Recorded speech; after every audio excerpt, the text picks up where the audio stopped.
쿠마 아도나이 베야푸츠 오예베카 베야누스 메사네카 미파네카. 여호와여 일어나사 주의 대적들을 흩으시고 주를 미워하는 자가 주 앞에서 도망하게 하소서.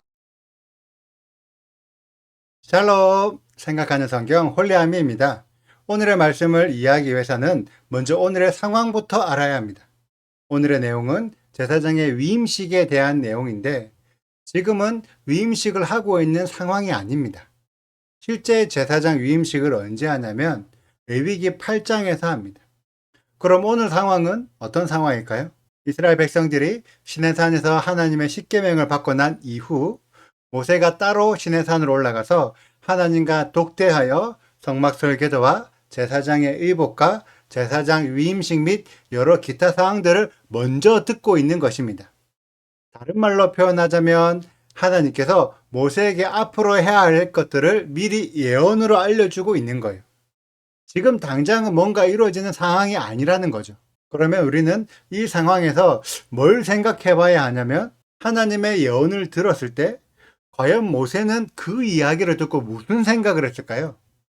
오늘의 내용은 아론과 그의 아들들을 제사장으로 임명하고 아론에게 기름을 붓고 속죄 제사를 하고 이런 위임식의 과정에 대한 얘기들을 모세가 듣고 있는 거예요. 그러면 모세가 어떤 생각을 할까요?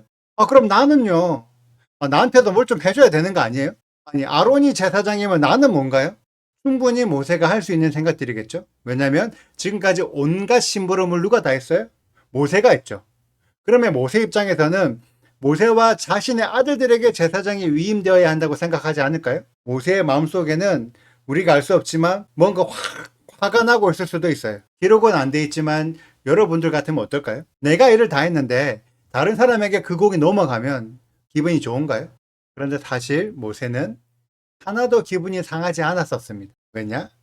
모세는 이미 하나님과 함께 있는 가장 큰 상급을 받았거든요. 제사장의 직분을 받을래? 하나님과 함께 있는 영광을 받을래? 당연히 하나님과 함께 있는 것이 더 좋은 것 아니에요? 아무튼 모세는 기분이 상하지 않았습니다. 그런 상황에서 다시 아론을 생각하니까 제사장 위임식? 이거 계약서네. 지금까지 이스라엘이 출애굽하는 그 과정 동안 분명히 아론의 쓰임을 받았죠. 그런데 아론의 쓰임은 모세의 쓰임과는 조금 달라요. 예를 들어서 모세는 이미 정규직이야. 그것도 한 과장, 부장쯤 돼요. 모세 부장. 그런 상태에서 계약직으로 있던 아론이 이번에 하나님의 명령으로 정규직 계약을 맺는 거예요. 모세의 기분은 어떨까요? 아론 정규직 축하해. 딱 이런 마음인 거예요. 하나님이라는 어떤 사장님이 그 회사 정규직 부장, 모세 부장에게 이번에 계약직 사원 아론을 정규직으로 전환시켜주자 라고 상의하고 있는 상황이에요. 그래서 이번에 정규직 계약할 때 옷 이쁜 것 좀 입고 오고 그 제사장의 옷으로 사인도 해야 되니까 도장 챙겨오고 소 한 마리, 양 두 마리의 피로 그리고 사원증도 바꿔야 되니까 사진 찍게 머리에 기름칠도 좀 하자. 딱 요런 상황이라고요. 그런데 재밌는 거는 이게 진짜 하나님의 방식이라는 겁니다. 내가 어떤 회사에 일을 하고 있는데 내 친구가 놀고 있다고 해서 그냥 무작정 회사에 출근시켜서 일을 해라고 하면 그 회사 사장이 월급을 줍니까? 월급을 받고 싶으면 근로계약서를 써라. 당연한 거죠. 제사장이 되고 싶으면 제사장 위임식을 하고 왕이 되고 싶으면 왕의 대관식을 하고 구원받고 싶으면 구원을 받을 만한 결혼식을 해라. 너무 당연한 거 아니에요? 그런데 많은 믿는 자들이 계약서의 존재를 모릅니다. 혹시 이 영상을 보고 계신 분 계약서 쓰셨습니까? 물론 목사님들 중에는 계약서를 쓰신 분도 있으시겠죠. 목사 안수식을 할 때 계약서를 써야 하니까. 그런데 지금 말하는 계약서의 본질은 갑이 누구고 을이 누구냐는 겁니다. 오늘의 말씀에서는 모세는 그냥 계약서를 대신 써주는 중개인입니다. 실제 계약의 을은 아론이고 계약의 갑은 여호와 하나님이죠. 이게 너무 중요합니다. 성경의 모든 언약서, 모든 계약서들의 갑은 여호와 하나님입니다. 모세가 나중에 아론의 제사장 위임식을 주도를 하지만 아론을 모세의 제사장이라고 부르지 않아요. 여호와의 제사장이라고 부르죠. 결국 계약을 하는 당사자는 여호와 하나님이라는 거죠. 그런데 지금의 많은 믿는 자들은 갑이 누구라고 생각하죠? 예수님. 그런데 성경이 말하고 있는 예수님은 모세와 같은 중개인입니다. 이스라엘 백성과 아버지 하나님을 연결해주는 중개인이에요. 여러분들을 실제로 구원해줄 계약서의 갑은 누구일까요? 여호와 하나님입니다. 그럼 계약은 누구랑 체결해야 돼요? 우리가 하나님을 믿는다라고 말은 하지만 진짜 여호와 하나님과 계약서를 체결하셨습니까? 혹은 여호와 하나님과 언약을 맺을 계획 중에 있나요? 오늘의 말씀에서 너무 중요한 부분인데 우리는 너무 대수롭지 않게 생각하다 보니까 그래서 결국 무슨 일이 발생될까요? 하나님이라는 사장님은 아론이라는 계약직 직원을 제사장이라는 정규직으로 전환시켜 줄 생각을 하고 있는데 하나님이라는 사장님과 모세라는 부장이 서로 상의하고 있는 그 자리에 없던 계약직 노동을 하고 있던 아론은 이 회사 별로 조건이 안 좋네. 다른 회사 이력서 넣을까? 이직할까? 이런 생각을 하고 있는 거예요. 금송아지한테.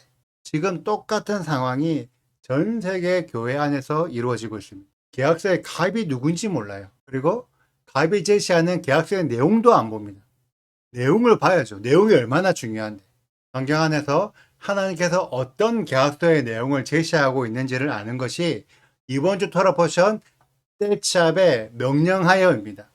명령을 알아야 명령대로 하죠. 제가 생각하기에 지금의 대다수의 신앙인들, 한 10명 중에 9명은 계약서의 내용을 제대로 모르고 있습니다. 2장짜리 계약서인데 첫 장에는 갑이 누구인지와 계약의 조건들이 기록이 되어 있고 둘째 장에는 이대로 계약을 하겠다고 동의하면 사인해라는 내용이 들어있어요. 어차피 계약하는 사람은 중개인이 만들어준 계약서에 사인만 하면 되니까 계약의 내용이 담긴 첫 장은 버려버리고 자신이 사인해야 하는 둘째 장만 가지고 있는 거예요.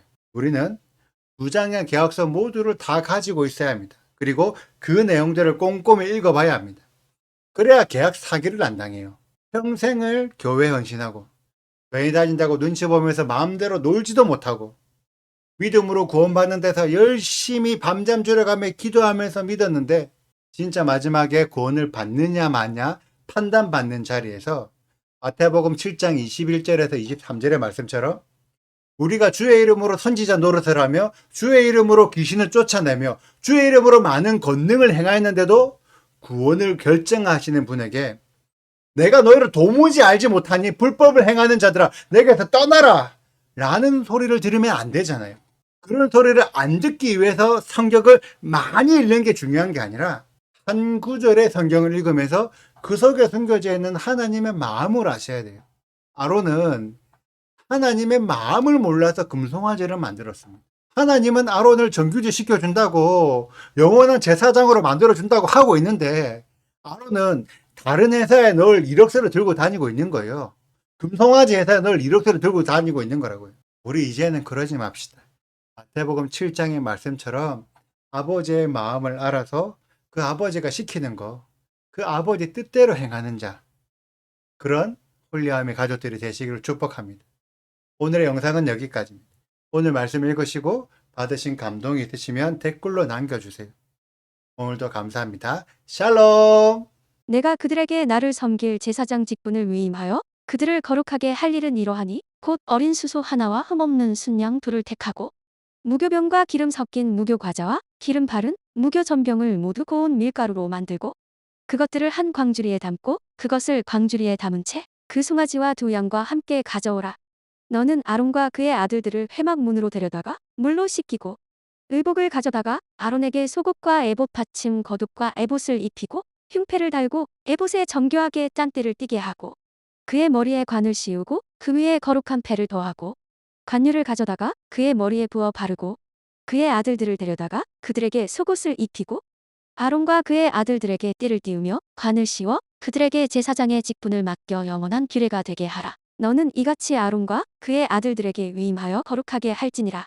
너는 수송아지를 회막 앞으로 끌어오고 아론과 그의 아들들은 그 송아지 머리에 안수할지며 너는 회막문 여호와 앞에서 그 송아지를 잡고 그 피를 내 손가락으로 제단 뿔들에 바르고 그 피 전부를 제단 밑에 쏟을지며 내장에 덮인 모든 기름과 간 위에 있는 꺼풀과 두 콩팥과 그 위에 기름을 가져다가 제단 위에 불사르고 그 수소의 고기와 가죽과 똥을 진 밖에서 불사르라. 이는 속죄제니라. 너는 또 순양 한 마리를 끌어오고 아론과 그의 아들들은 그 순양의 머리 위에 안수할지며 너는 그 순양을 잡고 그 피를 가져다가 제단 위에 주위에 뿌리고 그 순양의 각을 뜨고 그 장부와 다리는 씻어 각을 뜬 고기와 그 머리와 함께 두고 그 순양 전부를 제단 위에 불사르라. 이는 여호와께 드리는 번제요. 이는 향기로운 냄새니 여호와께 드리는 화제니라. 구독과 좋아요를 눌러주세요. 슈바 아도나이 리베보트 알레페 이스라엘. 여호와여 이스라엘 천만인에게로 돌아오소서.